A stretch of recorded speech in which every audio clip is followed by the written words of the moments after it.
और मराठा आरक्षण आंदोलन को लेकर संजय राउत का बयान भी सामने आया है। उन्होंने कहा है कि आंदोलन का नियंत्रण किसी के हाथ में नहीं है। तो ये बड़ी बात संजय राउत की तरफ से कही गई है। महाराष्ट्र में मणिपुर जैसे हालात हैं, ये चेतावनी भी संजय राउत की तरफ से दी गई है। शिवसेना उद्धव गुट के नेता संजय राउत ने बड़ा बयान दिया है और उन्होंने कहा है कि यह आंदोलन किसी के कंट्रोल में नहीं है, किसी के हाथ में नहीं है और ऐसे में महाराष्ट्र में मणिपुर जैसे हालात देखने को मिल रहे हैं। पूरे महाराष्ट्र की हालत मणिपुर जैसी हो गई है और मणिपुर के ऊपर जैसे सरकार का ध्यान नहीं है और मणिपुर जल रहा है, वैसे ही महाराष्ट्र लगता है कोई दिल्ली से ऑपरेट कर रहा है कि जलने दो महाराष्ट्र को, ख़त्म होने दो महाराष्ट्र को। ऐसी कोई साजिश दिल्ली में रची गई है। इतने लोग सड़क पर उतरे हैं, आग लगी है, मंत्री के ऊपर हमले हो रहे हैं, विधायकों के घर जला रहे हैं, सरकारी अधिकारियों की गाड़ियां फूकी जा रही है, सार्वजनिक जो नुकसान हो रहा है मालमत्ता का, लेकिन ना केंद्र की तरफ से, ना गृहमंत्री की तरफ से, ना प्रधानमंत्री की तरफ से उसके ऊपर कोई टिप्पणी आ रही है। महाराष्ट्र में मराठा आंदोलन को लेकर जो सबसे ज्यादा प्रभाव देखने को मिल रहा है वो बीड जिले में देखने को मिल रहा है, जहां बड़े पैमाने पर हिंसा और आगजनी हुई है। हम आपको मराठा आंदोलन की 3 तस्वीरें दिखा रहे हैं। किस तरीके से महाराष्ट्र में हिंसक हुआ मराठा आंदोलन, उसकी तस्वीर आप देख सकते हैं। महाराष्ट्र में बीड में जहां एनसीपी का दफ्तर फूंक दिया गया, वहीं एनसीपी विधायक के घर पर भी तोड़फोड़ की गई। ये बीड की तस्वीरें आपको दिखा रहे हैं, किस तरीके से अलग अलग जगह पर लोग विरोध प्रदर्शन करते हुए देखने को मिल रहे हैं और साथ ही इस विरोध प्रदर्शन के कई इमारतों के अंदर, कई सरकारी दफ्तरों के अंदर तोड़फोड़ भी की गई और साथ ही आगजनी की घटनाएं भी देखने को मिली। और इस खबर पर ज्यादा जानकारी के लिए सीधे रुख करते हैं। जी न्यूज संवाददाता वैदेही कानिटकर हमारे साथ जुड़ गई हैं। वैदेही, जिस तरीके की तस्वीरें महाराष्ट्र से सामने आ रही हैं, खासतौर पर बीड से, क्या हालात इस समय हैं और इस मामले को सुलझाने के लिए सरकार की तरफ से क्या कुछ कोशिशें की जा रही हैं इस समय?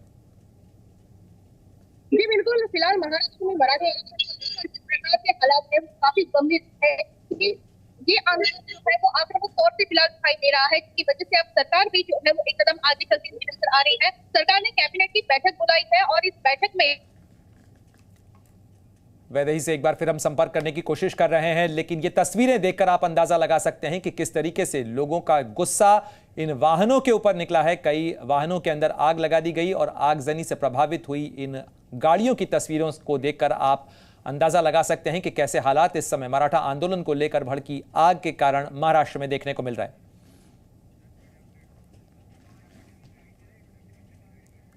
और मराठा आंदोलन जिस तरीके से इस समय उग्र रूप में नजर आ रहा है महाराष्ट्र में, उससे जुड़े हुए 10 बड़े अपडेट आपको बता दें। मुख्यमंत्री एकनाथ शिंदे ने मनोज जरांगे, जो कि मराठा आंदोलन के लिए इस समय आंदोलन का चेहरा बना हुए हैं, उनसे बात की है। साथ ही महाराष्ट्र में मणिपुर जैसे हालात हैं, ये बड़ी बात, ये बड़ा आरोप लगाया है संजय राउत ने, जो कि शिवसेना उद्धव गुट के नेता हैं। इसके अलावा बीड जिले में अब तक 40 लोगों को हिरासत में लिया गया है। पुलिस प्रशासन हालात को नियंत्रण करने की कार्रवाई और कवायद भी कर रहा है। साथ ही कई बड़े नेताओं के घरों पर सुरक्षा भी बढ़ाई गई है। एक बार फिर रुख करते हैं, मेरी सहयोगी वैदेही कानिटकर हमारे साथ जुड़ गई हैं। वैदेही, जिस तरीके की तस्वीरें हम देख रहे हैं, मनोज जरांगे से बात की है मुख्यमंत्री एकनाथ शिंदे ने, क्या कुछ बात हुई है? क्या समाधान का कोई फॉर्मूला टेबल पर है इस समय? किसी तकनीकी खामी के कारण फिलहाल वैदेही से हमारा संपर्क नहीं हो पा रहा है, लेकिन आपको ये तमाम अपडेट बता रहे हैं। 2018 में मराठा आरक्षण के लिए महाराष्ट्र में आंदोलन शुरू हुआ था और उसके बाद फिलहाल ये आंदोलन उग्र रूप में देखने को मिल रहा है। महाराष्ट्र सरकार ने विधानसभा में बिल पेश किया था। सरकारी नौकरियों और शैक्षणिक संस्थाओं में मराठाओं को 16% आरक्षण की बात कही गई थी। इस बिल के खिलाफ मेडिकल के छात्र बॉम्बे हाईकोर्ट पहुंचे थे। ये पूरा मामला आपको समझा रहे हैं दरअसल किस तरीके से ये पूरा मामला आगे बढ़ा। बॉम्बे हाईकोर्ट ने आरक्षण को घटाकर 13% और 12% कर दिया, यानी सरकारी नौकरियों और शैक्षणिक संस्थानों में आरक्षण का प्रतिशत घटाया गया। साथ ही अपवाद के तौर पर 50% आरक्षण की सीमा पार करना संभव है, ये बात भी हाईकोर्ट की तरफ से कही गई थी। बॉम्बे हाईकोर्ट के फैसले को सुप्रीम कोर्ट के अंदर चुनौती दी गई मराठा आरक्षण के मामले को लेकर, और 2021 में सुप्रीम कोर्ट ने मराठा आरक्षण के फैसले को रद्द कर दिया था। तो सुप्रीम कोर्ट से मराठा आरक्षण का फैसला रद्द होने के बाद से लगातार ये मांग देखने को मिल रही है।